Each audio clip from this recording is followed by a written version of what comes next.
ان کے لب رنگی کی نچھاور تھی کہ جس نے تعزیہ داری یعنی جو اس دور میں رائج ہے، جو اس طرح آپ دیکھتے ہیں ڈھول تاشے اور گنبد نما تعزیہ بنانے کے تعلق سے، اس کو تو کوئی بھی ذی عقل تسلیم نہیں کرے گا کسی بھی طریقے سے کہ یہ جائز ہو سکتی ہے، یعنی اس میں یہ سوال کرنا کہ جائز ہے یا نہیں، بلکہ اس میں تو حصہ لینا بھی نہیں چاہیے۔ اس کے اندر چندہ دینا یا ان کی بھیڑ کو بڑھانا یا اس کو دیکھنا، یہ سب گناہ کے کام ہے کہ اس کے اندر چندہ دینا، اس لیے گناہ کا کام یہ کہ گناہ کے کام پر مدد کرنا ہے۔ اور یہ ڈھول تاشے بجانا، یہ اکثر اس میں آپ نے دیکھا ہوگا کہ فاسق اور فاجر لوگ ہی یعنی اس کام میں مشغول ہوتے ہیں۔ کربلا کے اندر یہ جو سارے معاملات تھے، اس کے اندر ایک خاص اور اہم معاملہ نماز پنجگانہ بھی ادا کرنا تھی۔ کہیں ان کا اس کے اندر یہ تذکرہ ذکر نہیں کرتے، بلکہ خود بھی اس کے قائل نہیں ہوتے، پابند نہیں ہوتے۔ تو امام حسنین کریمین رضی اللہ تعالیٰ عنہ کی جو ہے یاد میں،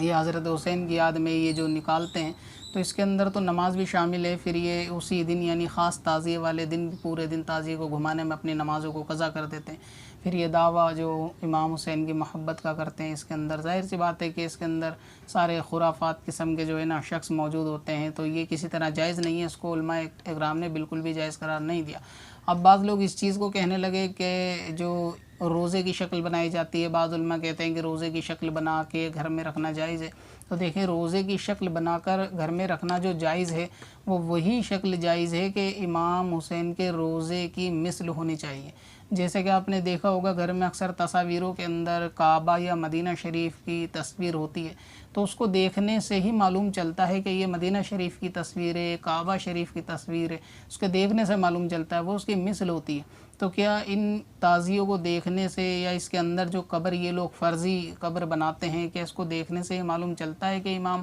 حسین کا روزہ ہے، امام حسن کا روزہ ہے؟ اس سے تو معلوم نہیں چلتا۔ یعنی معلوم تو جب چلے جب کسی نے اصل روزہ دیکھا ہو، تب وہ اس چیز کو میچ کرے کہ ہاں یہ اسی کی مثل لگ رہا ہے، تو گھر میں رکھنا برکت۔ دوسرا یہ کہ اس کے اندر جو چندہ دیا جاتا ہے لوگوں کو، چندہ لینے کے بعد پھر اس کو کرتے کیا ہیں آخر میں، ایک کسی میدان کا نام کربلا رکھ لیتے ہیں ہر جو ہے شہر میں، اور اس کے اندر اس کو جا کے تازی کو توڑ پھوڑ واپس کر دیتے ہیں، یعنی پیسے کا اسراف کرنا، برباد کرنا۔ تو اس لیے اس کے اندر کسی طریقے کی چندے وغیرہ سے مدد نہ کی جائے، بلکہ اپنے گھر کے جو ہے نا بچوں وغیرہ کو بھی اس میں شامل ہونے سے، یہ کھیل تماشوں میں شامل ہونے سے اور دیکھنے سے بھی اس کو جو ہے بالکل روکا جائے اور سختی کے ساتھ منع کرا جائے کہ ان کی بھیڑ کو بڑھانا، ان کے حوصلے کو بڑھانا ہے۔